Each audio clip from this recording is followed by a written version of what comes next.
Hai, Assalamualaikum. Selamat sejahtera bersama dengan aku lagi, Pijul dari Maskulin. Untuk podcast Gentle Cakap. Seperti biasa, podcast kita akan jemput menampilkan beberapa individu ataupun lelaki-lelaki hebat lah untuk kita paparkan cerita-cerita mereka untuk dikongsikan bersama-sama. Episod kali ini istimewa sikit sebab kita nak meraihkan Hari Bapa. So untuk topik kali ini kita bawa sehebat kasih bapa dan tetamu yang kita jemput hari ini juga bukanlah orang cakap orang biasa-biasa yang saya rasa ramai mungkin dah pernah dengar cerita ataupun lihat tetamu kita ni di mana-mana media yang lain. Kali ini podcast ini dibawakan khas oleh Lembaga Penduduk dan Pembangunan Keluarga Negara atau lebih dikenali sebagai LPPKN. Sedar tak sedar, sudah 60 tahun LPPKN bersama rakyat Malaysia dalam memperkasakan institusi keluarga. Bermula dengan perancangan keluarga, hari ini peranan LPPKN jauh lebih luas.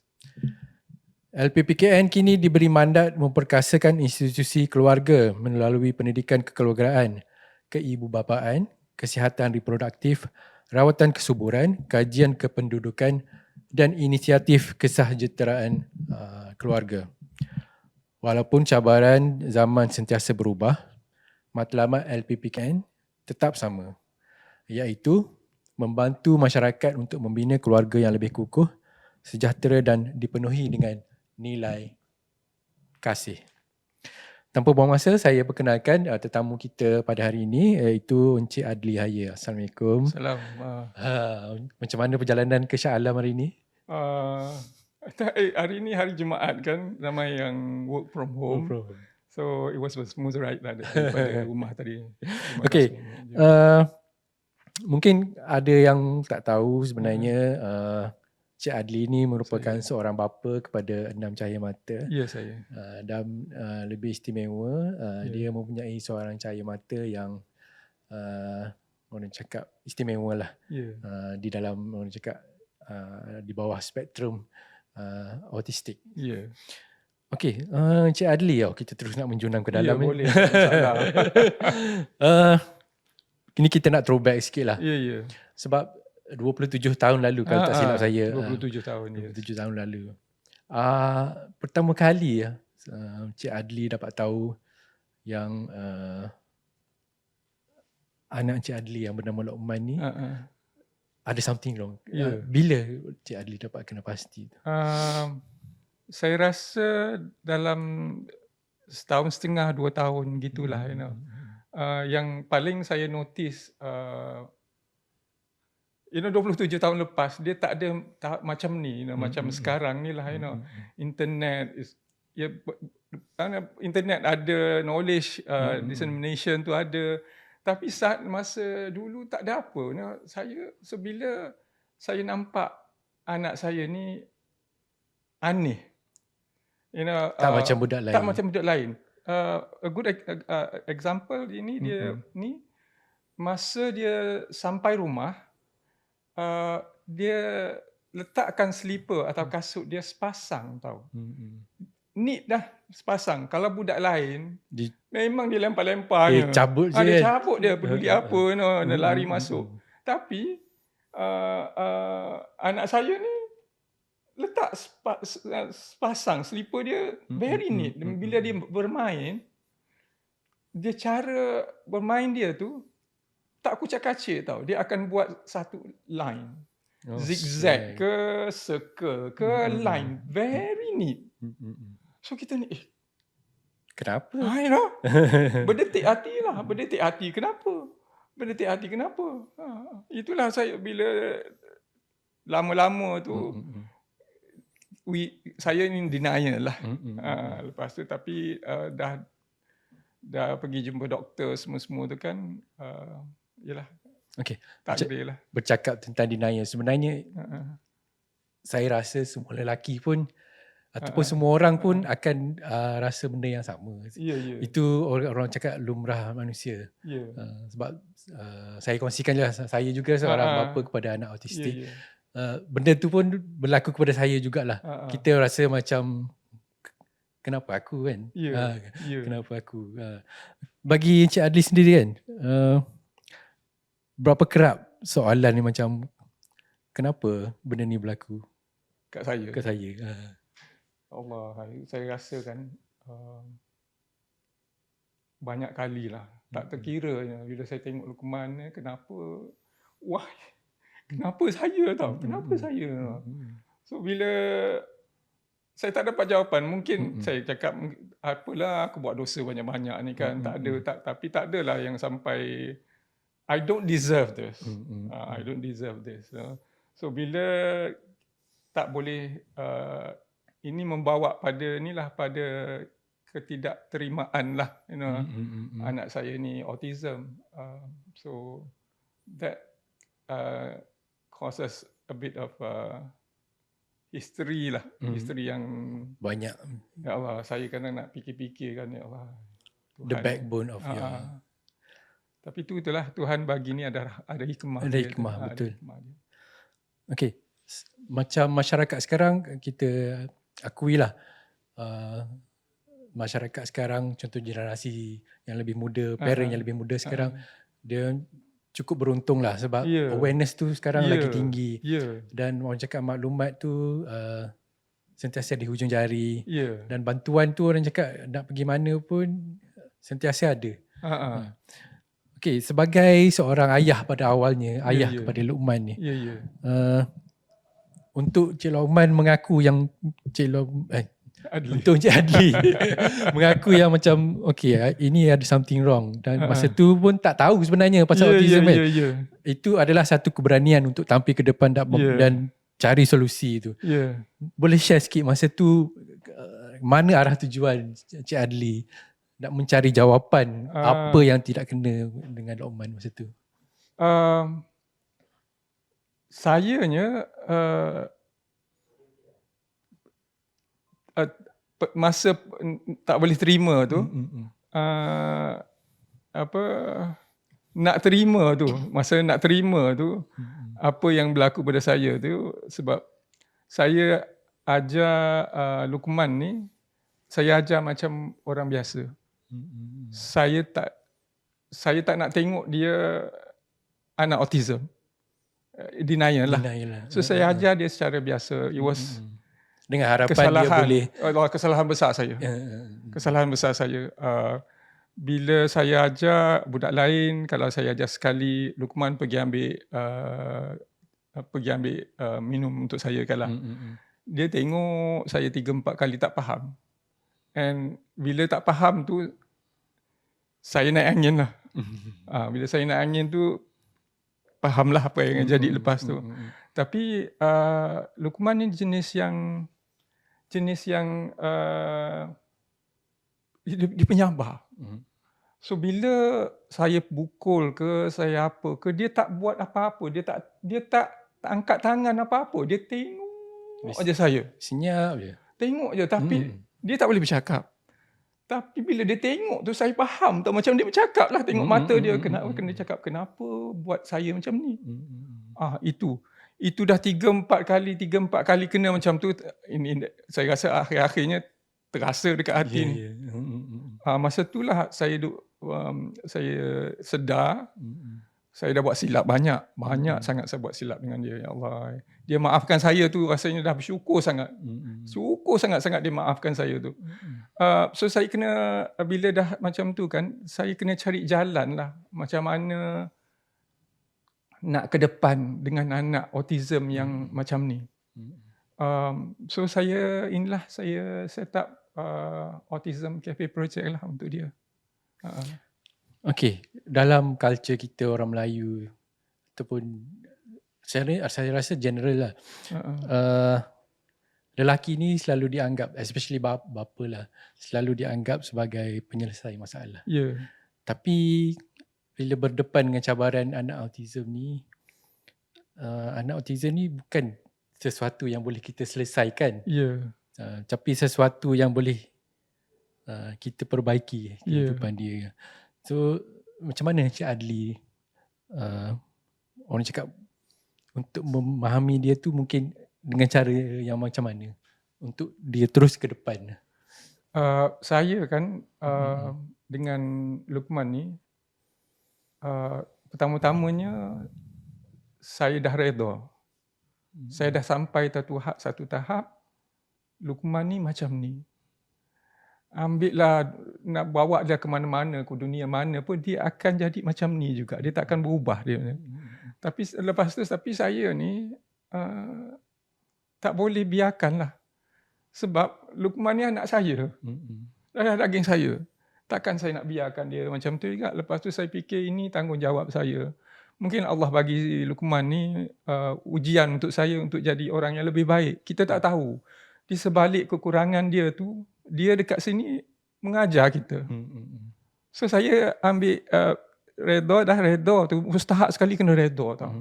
Betul. Redha mustahak sekali. So bila dah redha tu, kita nak ke depan tu rasa dengan berlapang dada lah. So bila dah macam tu, saya cakap saya tak ada alternatif lain. Ini tanggungjawab saya, bukan tanggungjawab cikgu dia, bukan tanggungjawab doktor, bukan tanggungjawab shadow dia. Ini tanggungjawab saya. So saya kena galas tanggungjawab ni sebaik yang mungkin lah. Mencabarlah. Tapi lah.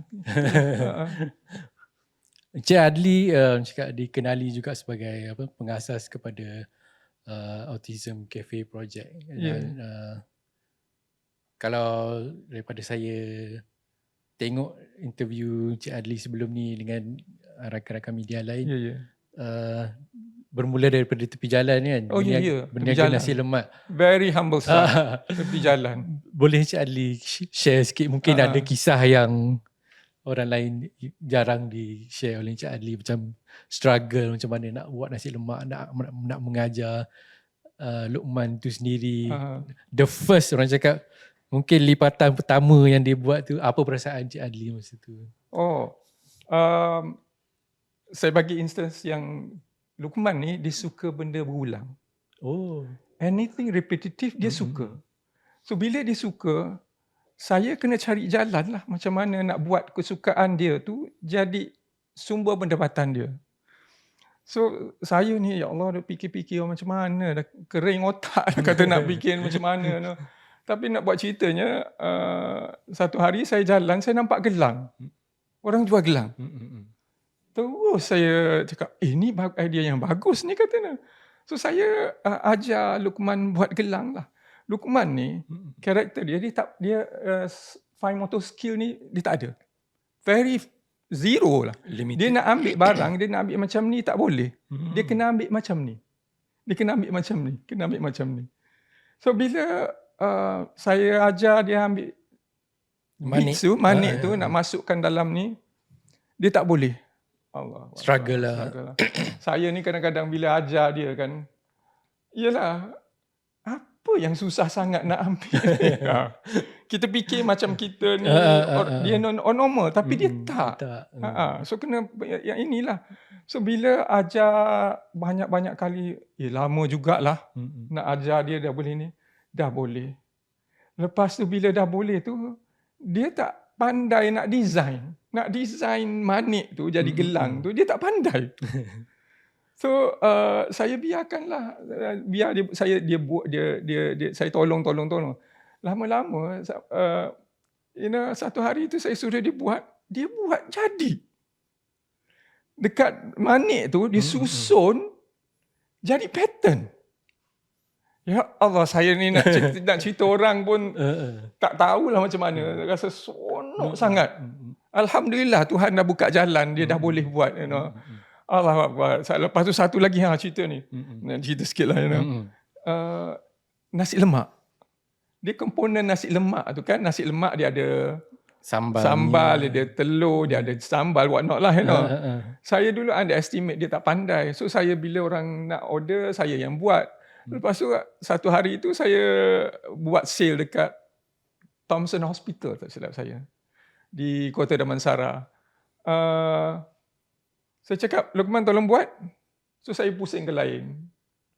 Bila saya dah habis berborak dengan kawan tu, pusing ni, Dah siap. Allahu Akbar. Perasaan je masa tu. Saya rasa nak menjerit beritahu orang ramai, kata anak saya dah boleh buat nasi lemak ni. Orang tak tahu, nak bunyinya senang bungkusan lemak. Tapi pada dia ni, dia tak macam kita tau. Dia tak faham konsep nasi lemak tu. So for him to grasp a concept of nasi lemak, it took mountains of me. Betul. Alhamdulillah, saya ni bersyukur sangat-sangat. Tuhan ni kadang dia bagi kita anak-anak macam ni. So saya rasa dia ajar kita bersyukur tau. Sometimes we take things for granted. So sekarang ni Tuhan dah tunjuk ini that you don't take things for granted lah. So dia dah boleh buat, syukur sangat. Saya bersyukur je lah. Okay. And then selepas tu bermulalah Autism Cafe Project. Saya buat projek ni untuk Luqman sebenarnya, bagi I'll be honest lah, Tapi saya rasa bila dah buat tu, dapat dia punya benefit tu, saya rasa orang budak-budak lain boleh derive benefit ni daripada projek kami ni. So kami ambil lah budak-budak lain. Kami ambil budak-budak yang tak pandai. Bila Cik Adli start dapat idea macam, okay, kita dah buat dengan Luqman. Bila idea macam, okay, I should invite some of others autism kid untuk sekali. Saya hantar Luqman ke sekolah tau. Tapi result dia tak ada macam apa yang saya nak. I'm very result driven. Saya ni from private sector. Dulu-dulu either you swim or you drown. Itu je. So bila dah hantar sekolah tak dapat result, saya keluarkan, saya buat projek Autism Cafe project ni. Saya ajar cara yang dia boleh faham. Yang dia boleh faham. You ajar 1 campur 1, 2, tak faham. Tapi bila you tunjuk barang, satu nasi lemak, 2 nasi lemak, itu dia faham. Sebab benda tu visualize. He is a visual learner. He's a visual learner. So saya dapat macam ni lah ceritanya. It was leaps and bounds. Dia punya pemahaman dia tu, leaps and bounds lah. It was really amazing tau. Bila saya fikir balik. So bila saya nampak yang ni, saya cakap, kita boleh apply benda ni pada budak-budak lain yang senasib dengan Luqman ni. So saya buka lah. Setakat ni kita dah train dalam 103 orang. Alhamdulillah. And current batch yang kita ada sekarang ni, 13 orang, dan yang aktif ada 4 orang dekat kafe tu. Okay. Seiring dengan orang cakap tema kita, sehebat kasih bapa. Mungkin antara Encik Adli dengan Luqman, bahasa kasih tu berbeza dengan antara Encik Adli dengan anak-anak lain. So mungkin boleh Encik Adli kongsi bagaimana bahasa kasih antara Encik Adli dengan Luqman. Saya dengan Luqman ni, because Luqman dia ni non-verbal. Dia tak boleh bercakap, tapi dia faham. And he's very sensitive of your body language. Kadang-kadang bila saya marah, saya body language saya berubah tau. Kadang-kadang dia jegil mata. Dia dah faham tau. So bila dia faham, dia diam. Dia dah tahu. Dia dah tahu. And as I said, macam saya beritahu ni, Luqman ni, he's a visual learner. Dia faham benda-benda visual. So saya selalu bagi kasih sayang pada dia. Saya peluk dia, saya cium dia, saya pegang tangan dia. He is 20, dia dah 27. Tapi saya masih pegang dia, pegang pimpin tangan dia, saya cium dia. Tapi anak-anak saya yang lain dah ada rasa dah, tak maulah, janganlah cium, janganlah pegang, tak maulah, So tapi dia faham budak-budak lain tu, saya sayangkan dia. Cuma setakat ni saya punya fokus Luqman lah. Budak-budak lain dah faham, semua dah besar, dah boleh berdikari sendirilah. Itu berkaitan dengan soalan saya seterusnya. Of course lah, bila ada Luqman kan, dinamik hubungan antara Encik Adli dengan anak-anak yang lain dengan Luqman mesti macam ada beza sikit. So macam mana dengan orang cakap kadang-kadang ada anak istimewa ni bukan sebab ibu bapa je yang yang orang cakap yang tu pasal belajar benda-benda baru kan. Ini termasuk dengan adik-beradik. Ini orang jarang cakap. Dari segi pemerhatian Cik Lomban sebagai seorang bapa lah. Macam mana dengan adik-beradik yang lain? Saya rasa Luqman dengan adik-beradik yang lain dia tu tak ada masalah.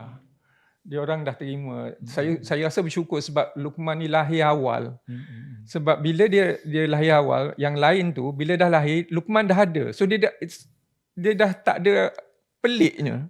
Dia dah tak perlu adapt kan? Ya, sebab kalau katalah lahir lewat, katalah bongsu.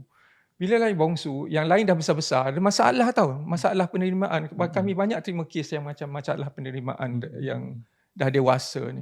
So saya rasa cumanya sekarang ni budak-budak yang anak-anak saya yang lain-lain tu dah dewasa. They have their own friends lah. Sekarang ni dengan Luqman pun ada renggang sikit lah. But you can't... It's a normal thing.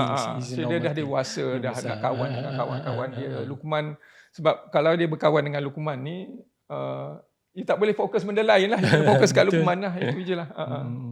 Masyarakat kita selalu cakap tentang peluang pekerjaan untuk anak-anak istimewa ni. Dan sebagai seorang bapa, saya rasa Cik Adli pun mungkin ada satu perasaan yang macam bila aku tak ada nanti ke mana. Ya Allah. So, bukan selalulah. Tiap-tiap hari tu ada fikiran. So orang cakap benda tu it's a reminder for you every day. Tapi macam mana Cik Adli? Saya tak boleh, saya tahu Luqman tak boleh bercakap. Luqman ada physical issues. Luqman ada masalah intellectuality dia tu. You letak dalam basket, you letak dekat market dekat depan tu, siapa nak ambil dia? Tak ada. Tak ada orang. Sah-sah lah tak ada orang nak ambil. So saya tak boleh biarkan dia macam tu. Saya kena cari jalan untuk siapkan masa depan dia. Saya tahu anak saya, macam saya cakap tadi, saya tahu anak saya dia punya strength kat mana, dia punya weakness kat mana. So saya fokus strength dia. Klise lah, tapi betul. Saya fokus saja. Saya tak peduli dah dia yang tak pandai tu, saya letak tepi. Saya fokus yang dia boleh buat, walaupun benda kecil. Macam saya cakap tadi, dia suka benda berulang. Saya cari jalan, apa yang benda berulang yang boleh buat gelang. Bila buat gelang tahu tapi dia tak boleh market. Sebab dia tak boleh cakap. Dia boleh buat saja. Dia boleh buat. So saya jadi penghubung dia. Dia buat, saya jual. A good formula. Sekarang ni kami dah dapat Uncle Roger. Dia punya gelang dah dekat Uncle Roger dah sekarang. So he earns about 1,000 a month, 700-800 a month, which is fine. Dah dapat ini. So lepas tu dia suka lagi dia suka benda agak-agak tau. Bila kami buat cupcake, kami kena tuang batter dia dalam dia punya apa tu kan, dia punya ini. Dia tuang jumlah dia tu, saya tak tahu macam mana, sama tau. Dia boleh agak dia tu. Agak-agak dia tu. Nak ada 9 cupcakes punya ini. 9 dia tu sama je. So bila dia buat tu, saya bila kami dah tahu ni, saya suruh dia buat tu je lah. So make good use of his yang kesukaan dia. Okay, saya ada 2 soalan terakhir. Ya, tak ada masalah. Okay, soalan saya seterusnya. Ini tentang pengalaman ataupun mungkin kata-kata nasihat sebagai seorang bapa yang ada anak istimewa.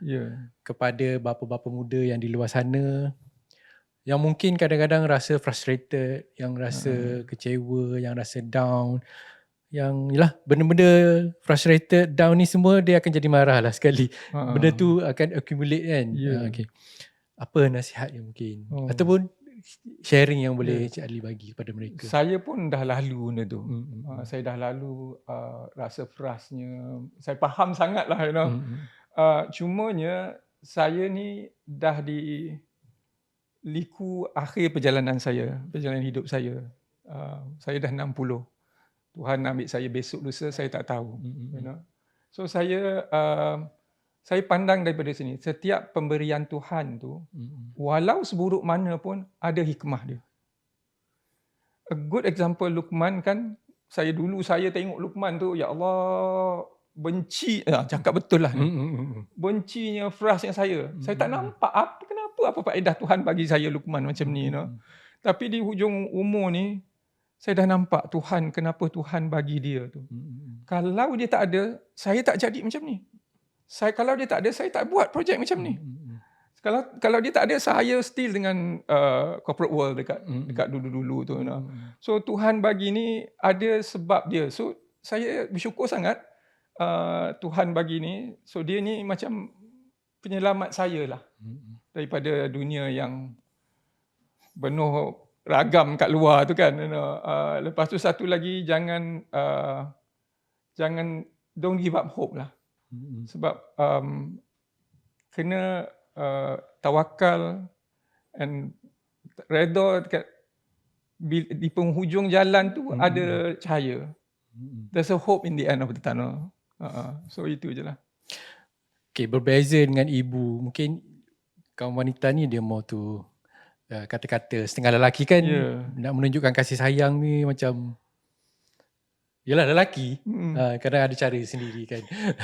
Especially ego yang besar. Tapi di sebalik ego tu sebenarnya ada kasih dan sayang tu kan. Sehebat kasih bapa, itulah tema kita. Untuk Cik Adli sendiri, bagi si Cik Adli lah, perlu ke lelaki meruntuhkan ego mereka untuk menunjukkan kasih sayang tu sebenarnya? Saya ni, saya rasa ego saya sebesar gunung. Dulu-dulu kan. Saya tak nampak semua saya buat tu ada silap. Ada silap masa penerimaan, masa fasa penerimaan nak terima dia tu lah. Saya tak nampak langsung, saya nampak orang lain salah. So saya bila dah Luqman dah dah ubah saya ni. So saya rasa saya tak malu bila saya minta maaf dengan Luqman. Saya minta maaf dengan dia sebab saya dah buat silap. Dan saya tak rasa rasa segan saya nak peluk anak saya ke apa ke. Saya rasa itu cara dia. Ego tu dia buang tepi je lah. Tak ada faedahnya. Okey, untuk sesiapa yang mungkin mendapatkan perkongsian ataupun nak pergi melawat sendiri dekat Autism Cafe Project, boleh terus layari dekat social media Cik Adli sendiri. Dan mungkin kalau ada bapa-bapa di luar sana yang ada sehebat kasih bapa seperti Cik Adli, boleh sama-sama minta pandangan ataupun kita sama-sama dalam komuniti kan. Saya rasa perlu macam tu. Dulu saya kan sorang-sorang, saya tak tahu nak pergi mana. Bila tak tahu, kita sorang-sorang, kita tanggung benda ni kan, jadi stres tau. Suppress kan. So tapi sekarang ni alhamdulillah, sekarang dia dah masa dia internet semua tu semua dah ada. So saya rasa jangan rasa rendah diri, simpan ego ke tepi. Berkongsi pendapat, berkongsi pengalaman, because it helps. Okay, terima kasih Encik Adli atas perkongsian yang sangat bermakna pada hari ini. Ingatlah, di sebalik ketegasan seorang bapa, tersimpan kasih yang tak pernah berbelah bahagi. Bersempena tema sehebat kasih bapa, luangkan masa untuk hargai insan yang sentiasa menjadi pelindung, pembimbing dan juga sumber inspirasi keluarga. Jangan lupa kita semarakkan nilai kasih dalam keluarga. Layari web www.lppkn.gov.my untuk info lanjut jika anda ada sebarang pertanyaan ataupun sebarang info berkaitan dengan sehebat kasih bapa. Semoga perbincangan kita kali ini dapat memberikan inspirasi dan juga memberikan membuka mata kita semua untuk menghargai kasih sayang, pengorbanan dan peranan besar seorang bapa dalam institusi keluarga. buat bapa-bapa di luar sana, especially yang ada cabaran dengan anak-anak istimewa. Semoga pengorbanan anda, usaha anda, kecekalan anda, kesungguhan anda dalam membesarkan anak-anak istimewa akan dibalas oleh Allah Subhanahu Wa Taala. Semoga yang baik-baik saja untuk kita semua. Sekian dulu daripada saya, Pijo, dan podcast ini dibawakan oleh LPPKN. Jumpa lagi dalam episod akan datang. Assalamualaikum. Salam.